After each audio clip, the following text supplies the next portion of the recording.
mbunge wa eneo la West Mugirango ya kwamba tuweze kumwakilisha pamoja na watu zaidi ya watu 44,000 ambao wako katika eneo hili waweze kwenda mahakamani na kuweza kupinga maamuzi ambayo yalifanywa na rais kuweka ile ambayo inaitwa chuo kikuu maeneo ya North Mugirango. Kisha niliporudi katika sheria nilipata miswala matatu. Kwa hivyo nimeleta mahakamani leo maswala matatu. Moja, katiba ya Kenya ilipopitishwa mwaka 2010 ililazimisha bunge kutengeneza sheria ambayo itajua uanzilizaji, ufunguaji, maendeleo ya vyuo vikuu. Kila university wakati ule ilikuwa na University Act yake. Zote zikalemazwa na bunge la taifa, na katika mwaka wa 2012 ikatengenezwa sheria ambayo inaitwa University Act. Kila university inafuata hiyo. Kisha katika kipengele cha 5 Section 5 ikatengeneza asasi ya serikali inayoitwa Commission for University Education.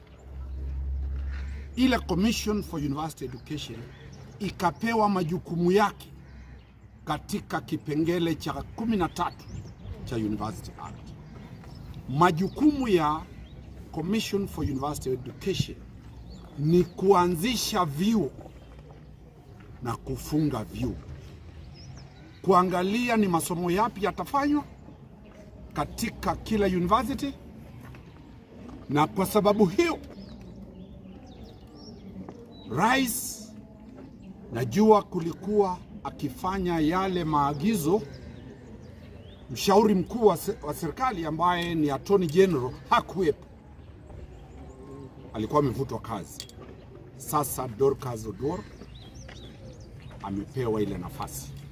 Tumeshtaki Attorney General sababu sasa ako ofisini aweze kumweleza rais na kueleza cabinet ya kwamba hawana nguvu zozote za kisheria kuanzisha chuo kikuu. Ile kazi inafanywa na Commission for University Education. Pili, tumeweza kuangalia sheria ya Ethics and Anti-Corruption Commission Act na tukaweza kupendekeza kwamba kuna ushahidi wa kutosha ya kuonyesha kwamba fedha za watu wa Nyamira zilizokuwa zimetengwa, mama, baba, vijana, wazee wa Nyamira, shilingi milioni 100 zikatolewa kwa budget. Ile budget ikitolewa, spika wa bunge la Nyamira wakati huo ambaye sasa ni mheshimiwa wa eneo la Kiabonyoro, North Mugirango, walipitisha shilingi milioni 100 zikanyanganywa wananchi wa eneo la kaunti ya Nyamira. Tumependekeza kwamba lazima ule DPP na lazima kufuata kipengele cha 157 ambacho kinampa nguvu ya kumlazimisha Inspector General Police ambaye ni ofisi iliyotengenezwa na kipengele cha 244 na 245 cha katiba, the National Police Service, kufanya uchunguzi na kuwakamata. Hii mahakama, watu wa Nyamira wanataka kusimama na kuona wezi wakishtakiwa hapa na wakifungwa katika jela ambayo iko katika Nyamira County. Mwisho, maamuzi ya ni wapi university inakuwa katika ile act, ni lazima wenyeji waweze kujumuishwa, public participation, ambayo ni kipengele cha 10 cha katiba ya Kenya. haijafanyika public participation, watu hawajaulizwa.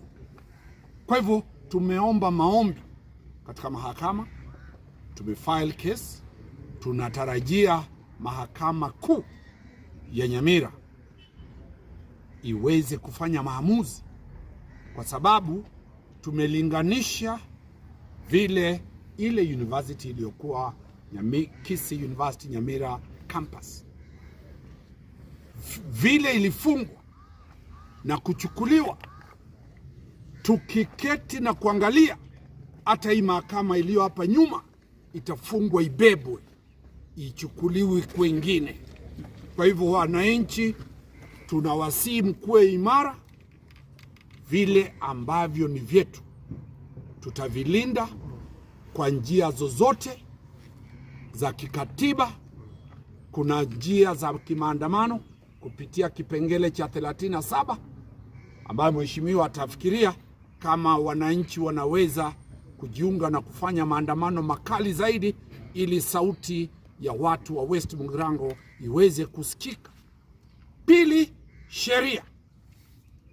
Mimi kama wakili sitakubali, sitaangalia nilipozaliwa haki na urithi wa watu wa West Mugirango uweze kuibiwa hadharani. Asante sana.